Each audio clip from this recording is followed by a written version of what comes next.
Hola, ¿qué tal? Muy buenas noches, bienvenidos a Noticias 22. Qué gusto estar con ustedes, Rafa Güemansi y Laura Regis en la interpretación de lengua de señas mexicana. Y vamos a tener muchos contenidos interesantes para ustedes, viajes, el tema de la lectura, que hoy estamos celebrando el Día Mundial del Libro que conmemora la UNESCO desde 1996. El Día Mundial del Libro y los derechos de autor, hay que subrayarlo. Y la industria editorial. Hoy que coinciden, sí y no, ya lo hemos comentado en varias ocasiones, las fechas de defunción de William Shakespeare y de Miguel de Cervantes Saavedra. Y del Inca. Y del Inca Garcilaso. Pero es había simbólico, Rafa. calendario gregoriano, había calendario juliano en aquel entonces, 1661, entonces no era exactamente una fecha exacta, pero bueno, fueron en el acta sienta que es un 23 de abril y por eso se adopta esta fecha para recordar y celebrar las letras. Y en ese sentido, como apuntas Laura, Rafael, se celebran las letras, se celebran los derechos de autor y por ello hay muchísimas actividades que vamos a compartir con ustedes el día de hoy y de manera particular la entrega de premios Cervantes Aida Vitale, que adelantábamos algo ayer, ¿no? Efectivamente, y también nos vamos a ir a Durango, Rafa. Allá está Juan Arturo Brennan con un equipo de Noticias 22 trayéndonos los pormenores del festival Ricardo Castro. Vale la pena celebrarlo, vale la pena seguirlo. Ha ido consolidando un programa muy atractivo, muy rico, muy versátil. Y tenemos los nominados a los premios Ariel. Adivinen qué película está nominada. Híjole, déjame pensar. Es una trivia, es una trivia, lo dejo abierto. Comenzamos y les Comenzamos. platico.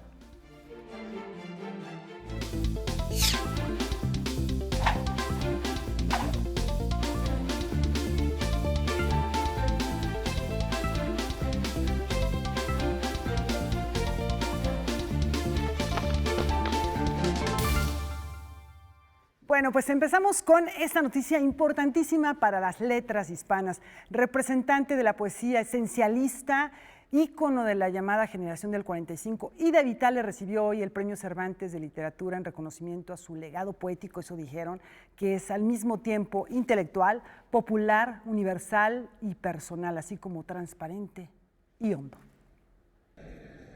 En el Paraninfo de la Universidad de Alcalá de Henares, en una ceremonia presidida por los reyes de España, la poeta uruguaya Aida Vitale ha ofrecido su discurso de aceptación del Premio de Literatura en Lengua Castellana Miguel de Cervantes 2018. Tras recibir el máximo galardón de las letras castellanas de manos del rey Felipe VI, la poeta de 95 años recordó sus primeros acercamientos a la obra de Cervantes. Mi devoción cervantina carece de todo misterio. Mis lecturas del Quijote, con excepción de la determinada por los programas del liceo, fueron libres y tardías. Vitale, quien prefiere la versión ilustrada del Quijote que le regalaron en la adolescencia, confesó haber regresado muchas veces a los brazos del ingenioso hidalgo, ya fuese en busca de una aprovechable aplicación, alguna iluminación necesaria o para recordar la felicidad de su primer encuentro con aquellas páginas. Ya entenderán mi entusiasmo, mi devoción total, cuando intimé con aquella pareja española tan tiernamente compatible entre sí y con una lectora inocente y deseosa de amistades literarias a su alcance, ese Quijote y ese Sancho que hablaban de otra manera, que acepté de inmediato, como un lenguaje que me integraba a un mundo en el que sola me sentía acompañada, capaz de manejarme en él como si fuese el mío propio. Muchas veces lo que llamamos locura del Quijote podría ser visto como irrupción de un frenesí poético, no subrayado como tal por Cervantes, un novelista que tuvo a la poesía por su principal respeto. La también ganadora del Premio Reina Sofía de Poesía Iberoamericana en 2015 se dijo agradecida por haberse interesado más que en las aventuras del caballero de la triste figura, en el lenguaje en el que le eran contadas. Con todo lo que las afirmaciones de Don Quijote, prudente y aún sabio, me reclaman de acatamiento, para terminar debo disculparle una afirmación que como suya podría ser aceptada sin más, que no hay poeta que no sea arrogante y piense de sí que es el mayor poeta del mundo. No es mi caso, puedo asegurarlo. Sin duda, Don Quijote no imaginó jamás que ese género femenino al que se considera por oficio llamado a honrar y defender pudiera caer en tan osada presunción. Y en eso estoy segura que acertó. La poeta rubricó un día memorable con un gesto de espontaneidad y genuina modestia. Me perdonar la audacia de venir aquí y a este lugar y meterme a hablar de Cervantes. Perdón.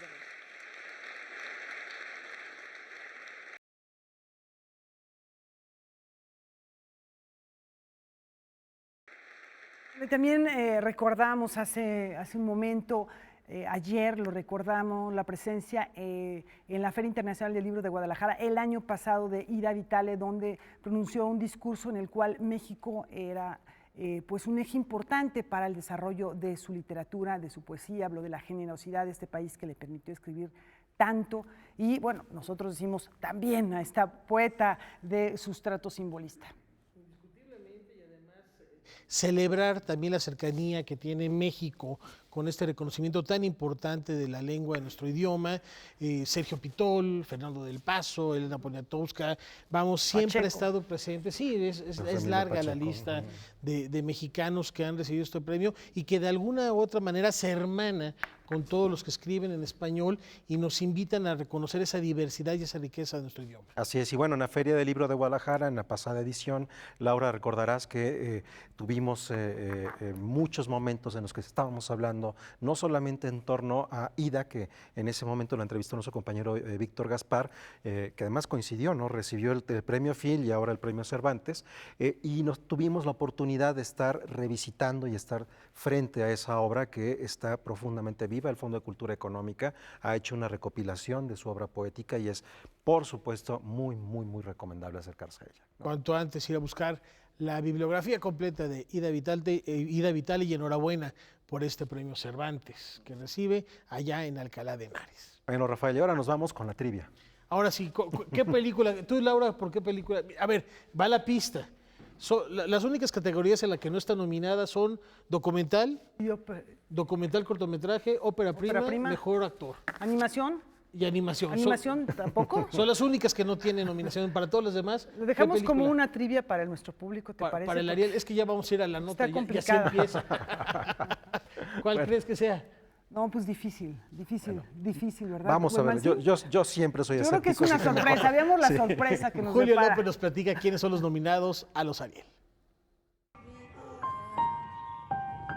Como se esperaba, Roma de Alfonso Cuarón acapara la lista de películas nominadas a la 61 entrega de los premios Ariel al conseguir 15 candidaturas, incluida Mejor Película, Director, Guión y Actriz. Esta última postulación causó cierta incertidumbre, pues no se sabía si Yalitza Aparicio iba a figurar en ella. Desde hace años, los actores no profesionales se inscribían en la categoría de actor revelación. Me parece que el reglamento es clarísimo, las reglas están ahí y los productores tienen derecho a inscribir a sus actores y actrices en la categoría que consideran pertinente. Así que en el caso de Nicolás Ellis, cuando escribió la película en octubre, pues simplemente llenó una ficha en la que él puso a la actriz en la categoría de actriz y fue simplemente eso. Museo de Alonso Ruiz Palacios tiene 14 nominaciones. Destaca la que obtuvo Gael García por esta película en la categoría de Mejor Actor. ¿Qué te pasa? ¿No estás contento? Sorpresivamente, Las Niñas Bien, de la directora Alejandra Márquez Abella, consiguió el mismo número de postulaciones. Aquí resalta su candidatura en la categoría de Mejor Guión Original, tomando en cuenta que la historia está inspirada en el libro homónimo escrito por Guadalupe Loaesa. Luego le sigue La camarista de Lila Vilés, trabajo estupendo que ha cosechado buenas críticas en todo el mundo. A ver si me ayudas. También causa cierta curiosidad la inclusión de la película de la infancia de Carlos Carrera, pues el filme se terminó hace más de 10 años y hasta ahora se inscribió a los premios Ariel. Esa puta vieja te tiene embrujado. ¿Y tú?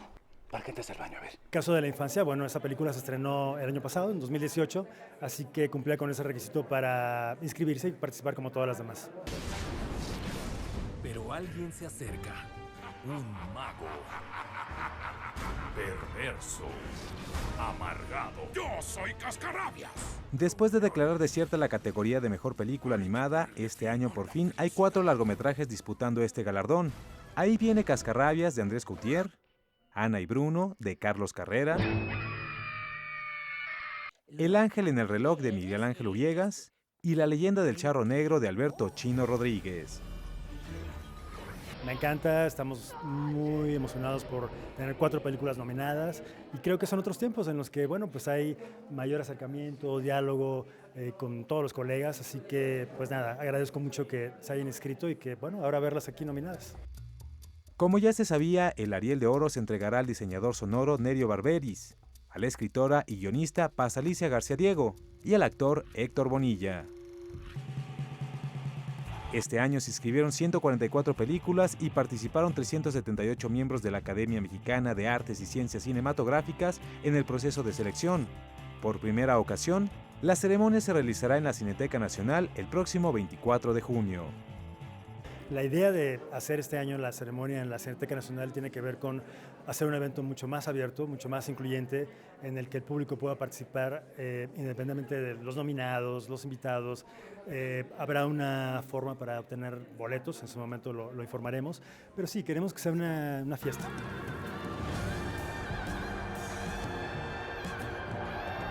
Si todo sale como se espera, Roma de Alfonso Cuarón será la gran triunfadora de la noche. Noticias 22, Julio López.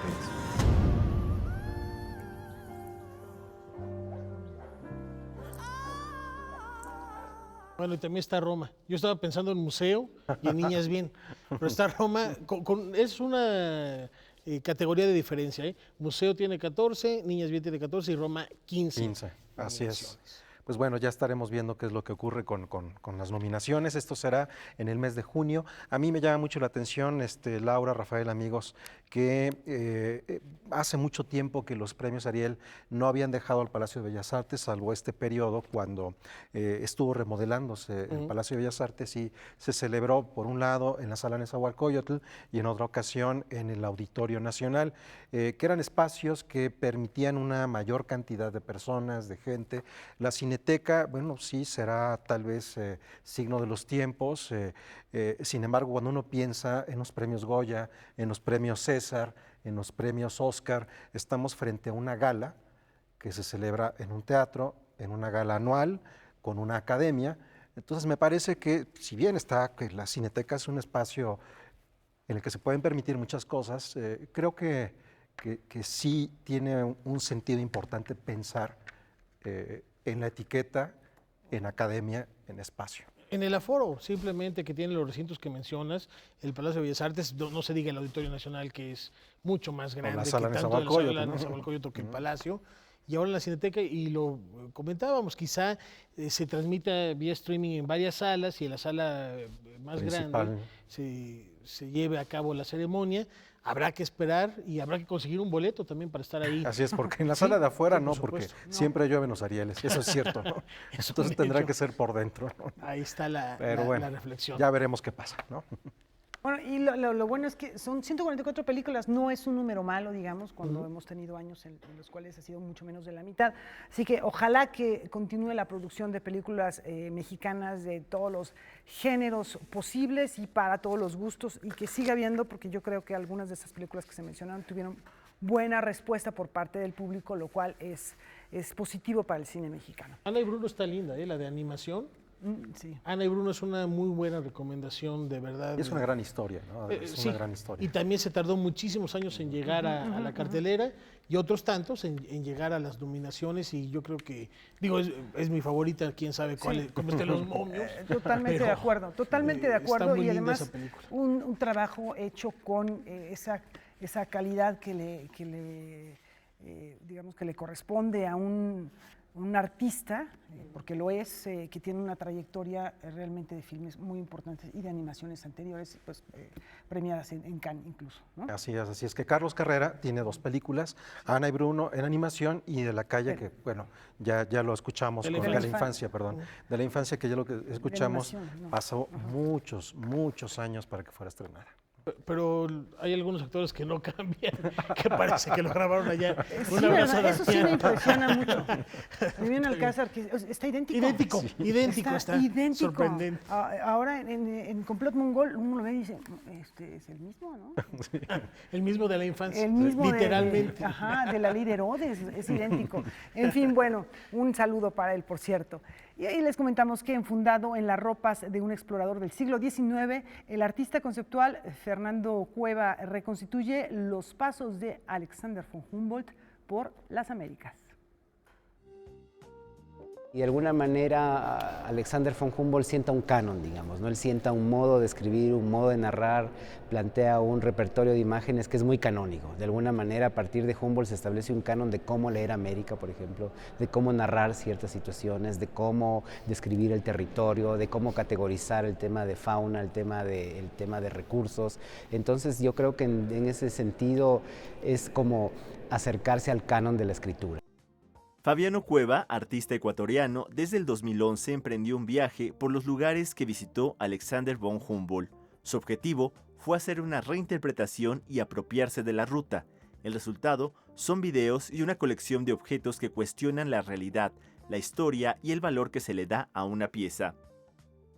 Yo empecé en Alemania, empecé haciendo el viaje en Alemania visitando algunos lugares emblemáticos de su biografía y de su discurso, por ejemplo Berlín, la Universidad de Potsdam, donde un poco se estudia la obra de él, y paulatinamente ir haciendo el viaje, que ahora se encuentra en la mitad. Yo he hecho el viaje en Ecuador, en Colombia, ahora en México, y es un viaje que hace como unas relaciones entre el repertorio de sus imágenes, sus narrativas y el presente. Es una investigación no lineal donde hay un cruce entre presente, pasado, y sobre todo que se hace algunas preguntas sobre los modos de coleccionar, sobre el valor de los objetos, sobre cómo los objetos transitan, se mueven y por qué atribuimos cierto sentido a los objetos, por qué atribuimos la verdad a ciertas imágenes, por qué atribuimos el peso para ciertas narrativas. La exposición Archivo Alexander von Humboldt, que presenta X Teresa Arte Actual, es en el marco de los 250 años del natalicio del naturalista y explorador. El viaje de Fabiano Cueva concluirá en el 2021 después de visitar Cuba, Perú, y el total del trabajo se presentará en una exposición en Alemania, en donde podremos ver este cuestionamiento entre presente y pasado y el valor de los objetos a partir de un contexto muy determinado. Y lo que aquí jugamos es en esta frontera entre cuál es el objeto patrimonial, cuál no, cuál refiere al pasado, cuál refiere al presente, y sobre todo en una pregunta grande: ¿qué diferencia, por ejemplo, una arqueología de hace 2000 años mexica y un objeto similar que se puede llamar réplica, que está hecho en el presente, si vienen de la misma tradición cultural y a veces están hechos en el mismo territorio? O sea, ¿qué es lo que hace que le atribuyamos mayor valor a una pieza y a otra no, tanto simbólicamente como económicamente? Aparte del tiempo, hay también que el museo es un dispositivo que capitaliza. O sea, en el momento en que una pieza entra al museo adquiere un valor, adquiere unas capas de valor, unas cadenas de valor que también son parte de estas preguntas que nos hacemos. Noticias 22, Alberto Aranda. Bueno, interesante la reflexión en torno al trabajo de Alexander von Humboldt por varios motivos, los hemos comentado en otras ediciones aquí en Noticias 22. ¿Qué es lo que ocurre con este periodo romántico del siglo XIX? Humboldt está en México, en nuestro país, a principios del siglo XIX, en 1808 más o menos. Está generándose una idea de Alemania. Él no es de esta generación, pero a finales del siglo XVIII está el Sturm und Drang en Alemania, con estos grandes pensadores que quieren vivir la vida, y que hay un libro muy bueno a propósito de eso de Rudyard Safransky, y entonces se empieza a construir la forma de qué es Alemania, qué es el conocimiento, si viajar es también parte de ese conocimiento. Lo vive un poco Alexander von Humboldt, lo vive también Goethe, y él llega a México, y Laura, también te sabes, hay una historia. Él no llega a México como una decisión, él se financia su viaje en América Latina, pero en América Latina es donde es invitado a venir a México. Aimé Bonpland, ¿no? Bueno, España también paga una buena parte del viaje porque la idea era también hacer investigaciones que pudieran ser útiles en Europa. Viene acompañado por Aimé Bonpland, que desafortunadamente fallece de manera temprana, pero fueron compañeros inseparables en todas estas aventuras, en la recolección también naturalista, botánico, explorador, que no se le ha reconocido y uno prácticamente no conoce su nombre. A nosotros ya nos estaba olvidando ahorita, nos ayudó Rafael. Sí. Pero y está en Francia, todo está legado allá en los jardines. Ah, sí, bueno, en Jardin des Plantes, en diversos archivos de Francia está una buena parte también de esta investigación. Entonces, bueno, para conocer bien el recorrido, efectivamente, Alemania, otra parte en Francia, y reconocer gran parte de este trabajo que sí ayudó a describir. Realmente no es un segmento muy grande el del territorio mexicano que recorren, pero sí con una gran profundidad y además con una situación de salud no muy positiva, y además en la humedad, con insectos, con algunos guías que los acompañaron, que conocían bien los territorios que se mencionaron, pero no en condiciones ideales como haría un científico hoy en día. No, siglo XIX, porque podemos esperar si las condiciones de salubridad todavía en Europa eran algo precarias, mucho más en América. Y bueno, hay una cosa interesante, estamos hablando de este conocimiento del francés, de Alexander von Humboldt. Bueno, lo que detona los libros que escribe Humboldt, particularmente Cosmos, es la cantidad de exploradores europeos en esto que se llamó como una moda, la americanística, en la segunda mitad del siglo XIX, por todo el continente. Y dicho sea de paso, muy poca gente lo sabe, pero Alexander von Humboldt fue también mexicano. Benito Juárez le otorgó la nacionalidad en agradecimiento a esas investigaciones. Hubiera hecho lo mismo con Carl Sagan, que también tiene su Cosmos, ¿no? Sí, exactamente. Vamos a una brevísima pausa y más aquí en Noticias 22.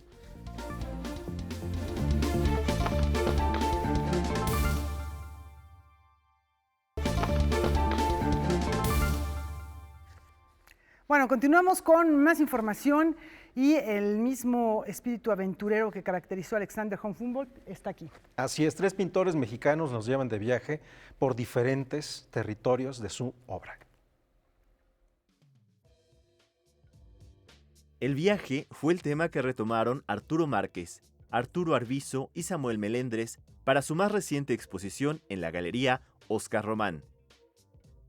En primer lugar, Arturo Márquez recorre las calles, las casas y palacios de la Ciudad de México para dejarse atrapar por su arquitectura, por esos rincones que se han detenido en el tiempo y que invitan al pintor a poblarlos con nuevos habitantes. Yo lo asumo en la medida que uno va a esos lugares que para algunos le pueden parecer extraños, a uno mismo, con personajes un poco ilógicos dentro de ese contexto, dentro de una arquitectura que lo mueven a uno precisamente a preguntarse por qué uno se encuentra con el concepto de una ballena dentro de una arquitectura, ¿no? ¿Qué lógica tiene eso, no? O un lugar en donde hay precisamente una especie de trono enorme con una maquinaria, ¿no? Entonces todo eso para mí representa una forma también de viajar.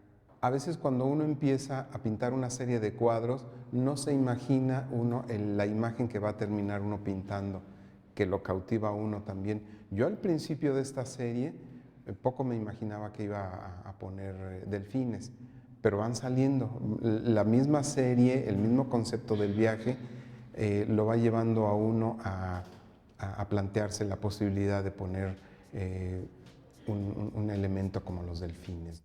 Por su parte, Samuel Melendres nos lleva por espacios urbanos en donde aparentemente la arquitectura es lo principal. Sin embargo, su obra tiene elementos que le dan un toque de humor, al mismo tiempo que hace referencia a íconos de la cultura pop. En mi obra regularmente meto elementos de la cultura pop. En algunas piezas puedes ver Bob Esponjas o Gatos Félix o Tribilines. No es un elemento común en mi obra, es ocasional, pero procuro hacer referencia a esos elementos icónicos de la cultura pop. El tercer pintor que complementa la muestra que presenta la Galería Óscar Román es Arturo Arvizu. En su obra, el tiempo es capturado, detenido en el lienzo, creando escenas que juegan con el sentido de realidad. Noticias 22, Alberto Aranda.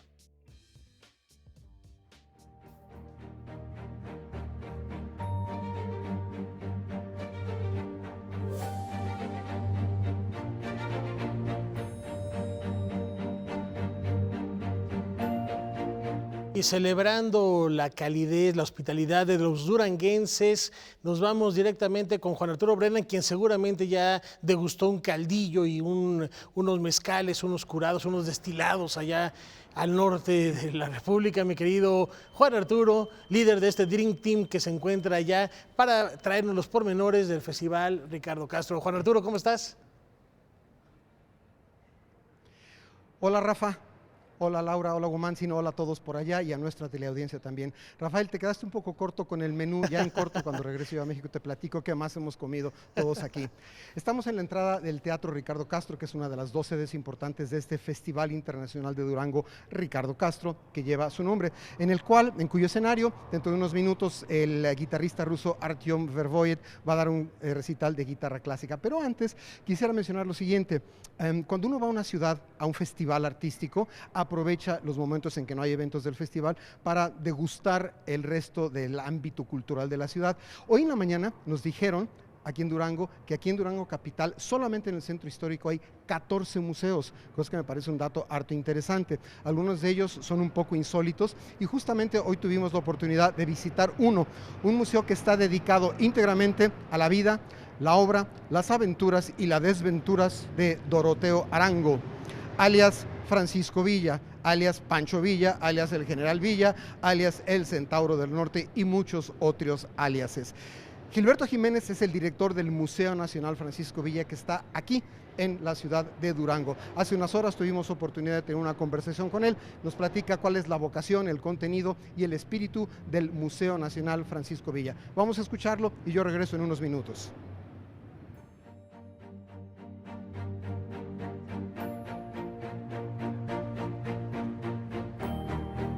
Iniciemos con un poco de breve historia. ¿Cómo se convirtió este edificio en las 3 fases? Que fue un palacio,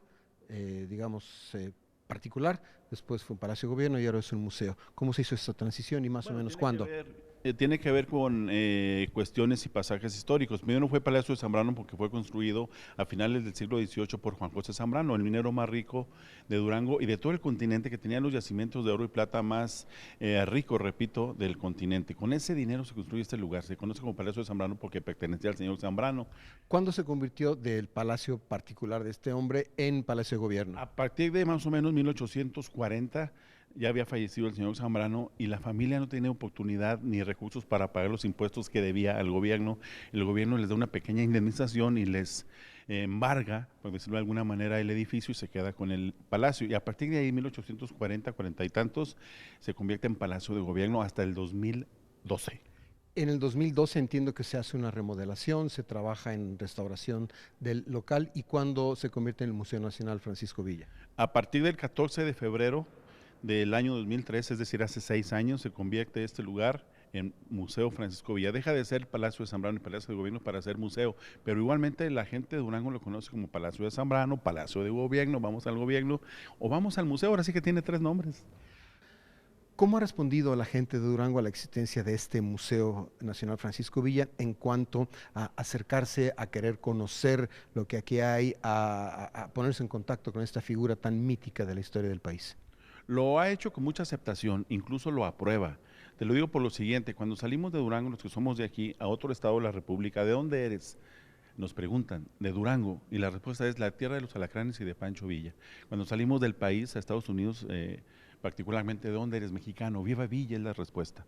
Lo que quiere decir que el personaje nos da identidad como mexicanos, particularmente como duranguenses. Con defectos y virtudes, Villa es el personaje histórico mexicano más famoso que existe en el mundo entero.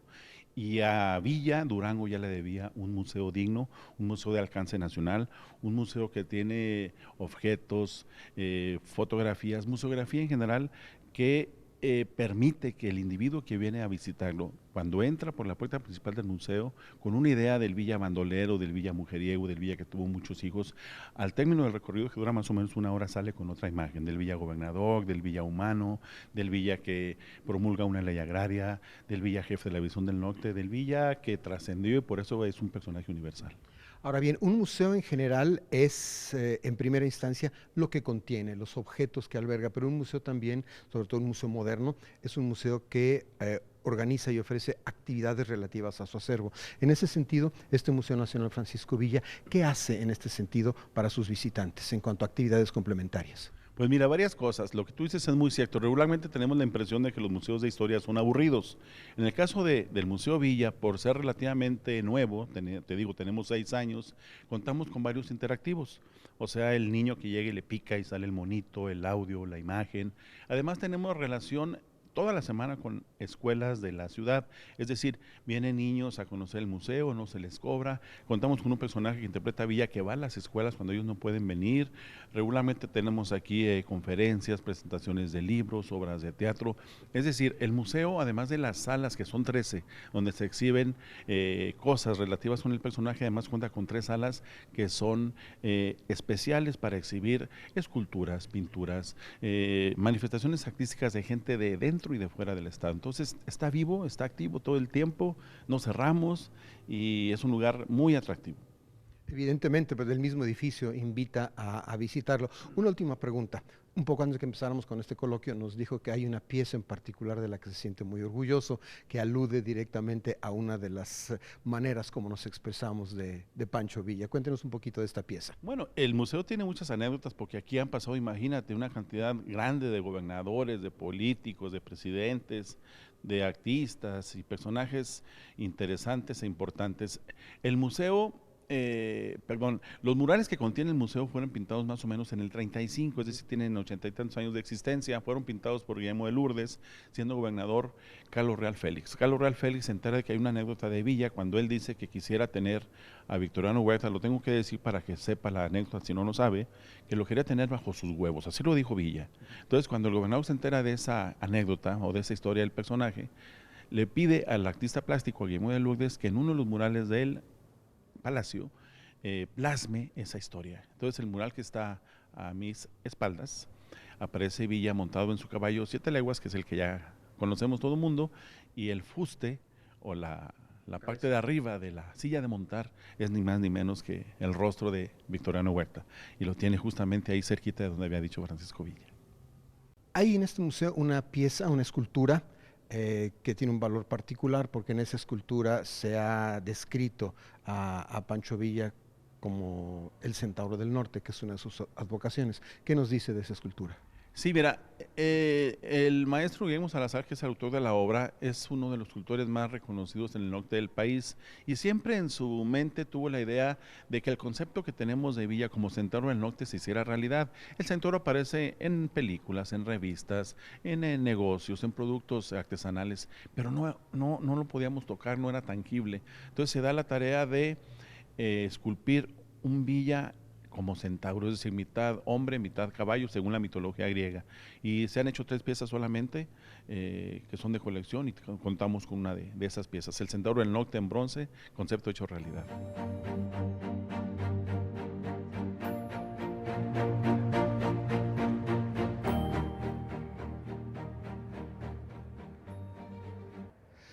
Pues sí, ahí está un breve, compacto, pero muy interesante perfil de lo que es el espíritu, el contenido y la vocación del Museo Nacional Francisco Villa, que está aquí en Durango. Antes de pasar a algún otro tema, quisiera decirles que mientras escuchábamos la entrevista, a mí se me ocurrió inventar un lema cultural que les dejo ahí para que lo mediten, colegas y amigos ahí en el estudio. La moto es cultura, porque resulta que además de todo lo demás, el festival y otras actividades extracurriculares, hay aquí en la ciudad una enorme convención nacional de motociclistas. Ya se imaginan cómo está. Pero volviendo al asunto de Francisco Villa, también mientras escuchábamos la entrevista con Gilberto Jiménez, estuve pensando en algunos de los actores que han hecho a Francisco Villa en el cine. No sé a cuántos recuerdan ustedes. Pedro Armendáriz, Eduardo López Rojas, José Elías Moreno, el mismísimo Jesús Ochoa, Wallace Beery y Leo Carrillo. Si alguno de ustedes recuerda algún otro de los Franciscos Villas que hay por ahí, díganmelo. ¿Tienen alguna Por cosa supuesto, que comentar sí, al claro que respecto, sí, colegas? mi querido Juan Arturo. El propio Francisco Villa, recordemos que él además fue un gran cinefotógrafo que planteaba sus batallas con el ejército de los Dorados, que el vestuario se les prestó Hollywood, precisamente que hubiera la luz necesaria para filmarlas de una manera adecuada, así que el primer intérprete de Villa fue él mismo en estas memorias fílmicas que tenemos de principios del siglo. Gran observación, en efecto, una de las facetas quizá poco conocidas y reconocidas de Francisco Villa. Pero en fin, dejamos a Francisco Villa de lado. Pueden escuchar ustedes cerca de nosotros parte del Festival de Motociclistas, de la reunión de motociclistas. Y la noche de anoche, aquí en el Teatro Ricardo Castro, hubo un muy interesante recital de la pianista rusa Anna Fiodorova, quien tocó las 4 baladas de Chopin, tocó la hermosa Sonata Clara de Luna de Beethoven y para el principio del programa los 3 sonetos del Petrarca de Franz Liszt. Justamente terminamos nuestro enlace desde aquí, desde Durango, con motivo del Festival Internacional de Durango Ricardo Castro, escuchando parte de los sonetos de Petrarca de Franz Liszt a cargo de la pianista ucraniana Anna Fiodorova. Gracias por todo, nos vemos mañana, vamos a un poco de música.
Bueno, ya sabemos que hay un nuevo espacio de actividad cultural en la Ciudad de México y esto es para fortuna de los más pequeños. El programa Alas y Raíces se traslada a este sitio, lleva sus actividades a Los Pinos. La Secretaría de Cultura del Gobierno de México, a través del Programa de Desarrollo Cultural Infantil Alas y Raíces, invita a la fiesta por la diversidad creativa Mis Pininos en Los Pinos, donde los invitados especiales son niñas, niños y adolescentes. El festejo, completamente gratuito, tendrá lugar el 4 y 5 de mayo en el Complejo Cultural Los Pinos de la Ciudad de México. La programación especialmente diseñada para los infantes está compuesta por talleres, conciertos, artes circenses, narraciones orales y más, todo en un ambiente de convivencia familiar. ¿A qué me refiero con hacer sus pininos? No es solamente que vayan como público, sino que ellos sean los protagonistas en los talleres y laboratorios creativos, que aprendan a hacer un corrido, ¿no? A cantar sus propias historias, le pueden componer un corrido a su abuelita, pueden cantar su propia historia, de esa manera pueden aprender a zapatear, a hacer grabados. Eso no excluye, por supuesto, que lo disfruten tanto los mayores, los papás, los hermanos, la abuelita, porque a fin de cuentas un concierto de Pedro Sandoval, que hace música con instrumentos que elabora con reciclaje, ¿no? Y que tiene muchos guiños también para los papás de los niños que siempre están allí. En esta fiesta infantil por la diversidad creativa se busca exponer expresiones artísticas y culturales de distintas regiones del país. Muchos de estos talleres están vinculados con nuestras tradiciones, porque la concepción es que la cultura no es algo que hay que llevar, ¿no?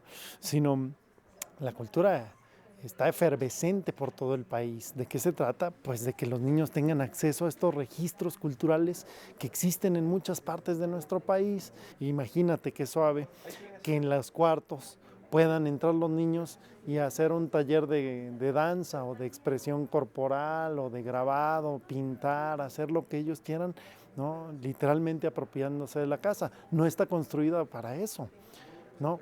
Pero se presta totalmente. La casita del árbol que le construyó, cuenta las leyendas ahí al interior de Los Pinos, que Calderón se la construye a su hija, pues va a ser uno de los escenarios donde estos narradores orales expongan sus historias y alrededor puede estar la gente. Se vuelve un estrado fabuloso. Los detalles de la programación de Mis Pininos en Los Pinos pueden consultarse a través de las redes sociales, Twitter, Alas y Raíces, Facebook e Instagram, Alas y Raíces, Cultura, y próximamente en el sitio www.alasyraíces.gov.mx. Para Noticias 22, Omar Vera. Bueno, pues ahí están algunas de las actividades que yo creo que van a traer a muchos niños a este lugar que, bueno, desde que abrió sus puertas las familias acuden para conocerlo simplemente. Y hablamos hace unos cuantos días también la Feria del Libro, entre otras. Remate de libros. Y las leyendas se han ido actualizando por lo que escuchamos en esta entrevista. Ya son leyendas muy contemporáneas, ya ni siquiera de la época de Villa o de Zapata. Son mucho más actuales las que suceden y se viven en Los Pinos. Imagínate en 20 años cómo irán transformándose. Lo que van a enterarse tus hijos. En fin. Bueno, vamos a continuar. Ya sea en latón, en barro o madera, los juguetes típicos mexicanos no han dejado de acompañarnos. Esto sucede en el Seminario de Cultura Mexicana. Cuando era niña, la lingüista y narradora Silvia Molina acompañaba a su mamá al mercado de San Juan con la intención de recibir un juguete de regalo. Entre los primeros obsequios se encontraban aretes de piedra de colores y muñecas. Sin embargo, el gusto por las miniaturas y juguetes fue aumentando con los años, hasta tener una colección de más de 2,000 piezas. Lo fui haciendo pues, un poco por el amor a los artesanos también, porque es que es increíble que todavía, a pesar de todo, de toda la competencia que tienen, sigan preocupándose por pasar de padres a hijos sus tradiciones. Durante el mes del niño, el Seminario de Cultura Mexicana exhibe el pequeño mundo de la narradora y ensayista Silvia Molina. Es una muestra de juguetes mexicanos que permiten conocer su evolución, así como las tradiciones lúdicas de diversos estados del país. Y también todos los hacen con sus vestuarios tradicionales. Son muchas recreaciones de las costumbres de los pueblos, por eso digo que uno aprende de todo, de historia, de geografía, de dónde vienen, de qué material están hechos. La exposición está dividida en 5 ejes temáticos: animales, deportes, medios de transporte, miniaturas y juguemos, un área en la que el público podrá manipular y disfrutar estas piezas. Hay una ingeniería en todos los juguetes, es decir, cómo crear el movimiento con materiales rudimentarios, porque puede ser una liga o puede ser un alambre o puede ser un resorte o puede ser simplemente una palanquita que va dando de vueltas. La exposición es una invitación a valorar el trabajo de los artesanos, conservar las tradiciones y motivar la creatividad a través del juego. Jugar es entrar a otro mundo, ¿no? Es increíble la imaginación. Tú ves cómo de la nada puedes estar en otro planeta o puedes estar en una oficina, ¿no? O puedes estar en el jardín de un castillo, ¿no? Te vas a otro mundo y además adoptas los personajes que te tocan. Yo jugué con muchos de esos juguetes. Noticias 22, Óscar Cortés. Yo creo que esto no hay que perderlo, por favor, hay que rescatarlo. En el Estado de México hay muchas comunidades que son fabricantes de juguetes de madera. Digo, a quienes vivimos en la Ciudad de México, la Ciudadela es un buen lugar para ir, pero en Hidalgo, por ejemplo, tantos sitios de la República Mexicana donde se elaboran estos juegos y, como bien decías, Rafa, hace un momento, llegan niños extranjeros, los ven, se fascinan con ellos y a veces los niños mexicanos están pensando en espadas luminosas de láser y no sé qué, que está muy bien que las tengan, pero que no dejen de lado estas maravillas porque son al mismo tiempo juguetes y obras artesanales, obras artísticas. Son muy bellas y además hay varios recintos consagrados a preservar esta tradición. Está el Museo del Juguete en la Ciudad de México, hay un Museo del Juguete en San Miguel de Allende también bellísimo, está separado por secciones, lo que es de latón, lo que es de metal, lo que es de barro, lo que es de tela, y ahí de verdad es impresionante ver cómo se llena de niñitos extranjeros chiquitos que se van admirando de este trabajo, de esta artesanía, y además de la imaginación que encierra cada uno de estos juguetes, ¿no? Y además yo creo que también la coordinación motriz que le da a un niño jugar con un valero o jugar con un trompo, que yo creo que es algo que no solamente es divertido, sino también es algo que les enseña cómo controlar su cuerpo, sus movimientos. Muchos de ellos son pintados a mano, son realmente piezas únicas que se pueden quedar como una colección familiar de juguetes y que son parte de nuestra identidad. El único trompo que sabe usar el floor manager es el del pastor, dice. Pero bueno. ¿Es el único que le gusta? De piña viva. Vamos a hacer una pausa. Volvemos.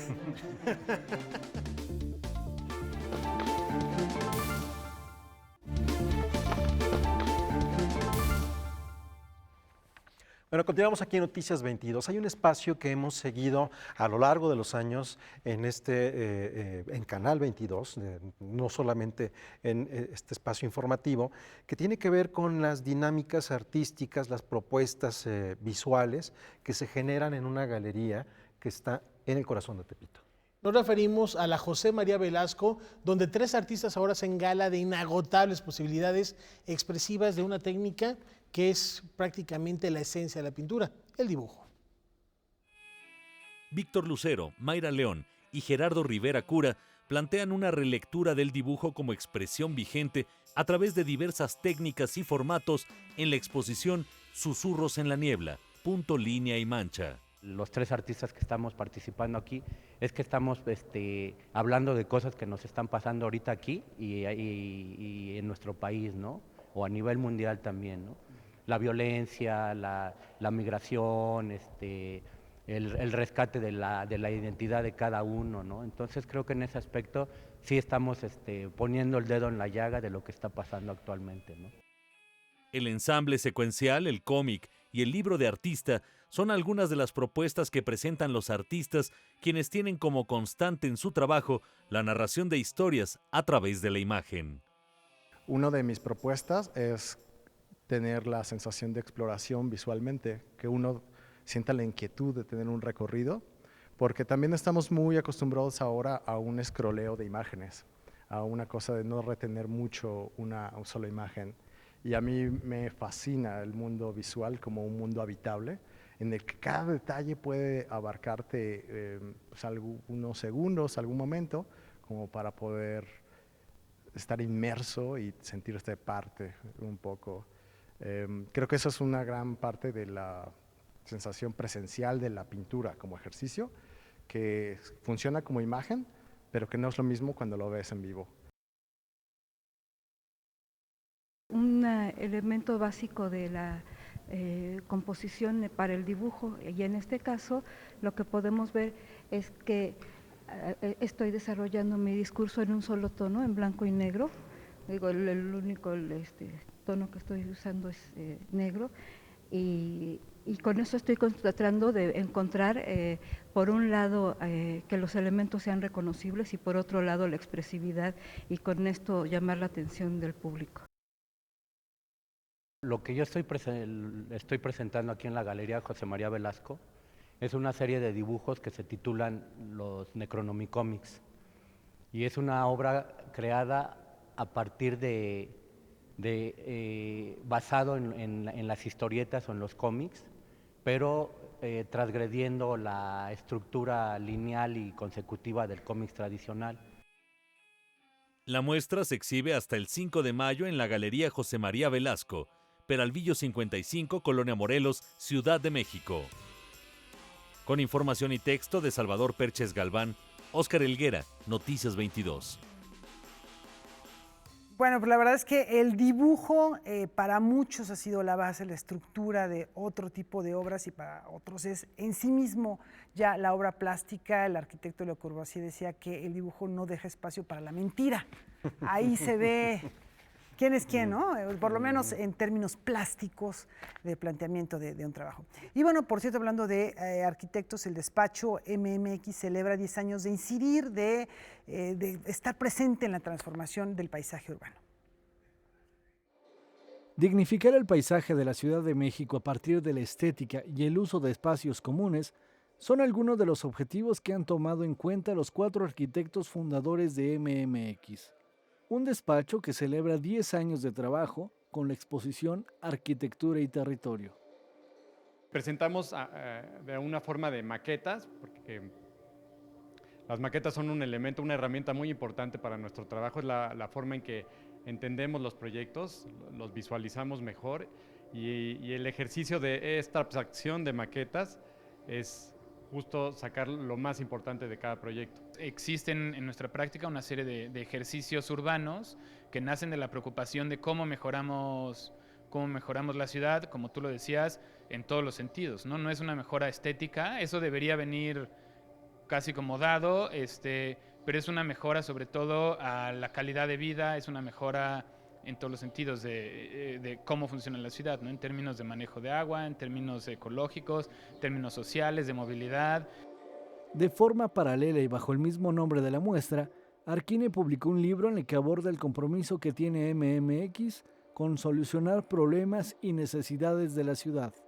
Pero hablamos de los temas que son relevantes en el ejercicio de nuestra práctica, es decir, hay ejercicios de geometría, de estructura, de ciudad, de metodología de trabajo, de rigor en la práctica, que son importantes, que esas son las cosas que queremos transmitir a un público más grande, más allá, digamos, de la puerta de nuestra oficina.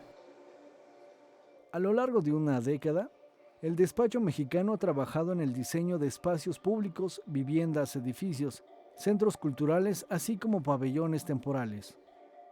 Cada ejercicio que hacemos de intervención a un espacio, como lo decía Jorge hace un momento, para nosotros es un ejercicio en sí mismo, de diseño. Entonces, aquí además, digamos, de exponer objetos, y hay una parte más didáctica con videos, la intervención misma es generar un ambiente que en sí es una experiencia de recorrido, es una experiencia de arquitectura, y nosotros decimos es una pequeña muestra de nuestro trabajo y de cómo lo hacemos. Noticias 22, Óscar Cortés. Bueno, pues ya estamos para despedirnos casi, ¿no? Así es, bueno, con esta información llegamos al final de Noticias 22. El día de mañana tendremos más de Durango, me imagino. Sí, ¿no, indiscutiblemente. Yo creo que hay más que descubrir. ¿Qué imágenes nos trajo el equipo de Noticias 22? Ahora, realmente, nos vamos gran con cobertura. música. 128 años de su nacimiento, Sergei Prokofiev fue uno de los grandes compositores rusos del siglo XX y que deja un legado muy importante como Las Tres Naranjas, Pedro y el Lobo, conciertos para los instrumentos que me digan, y un legado que hoy seguimos disfrutando y mantenemos vivo. Nos vemos mañana. Nos vemos mañana. Hasta mañana, gracias. Gracias.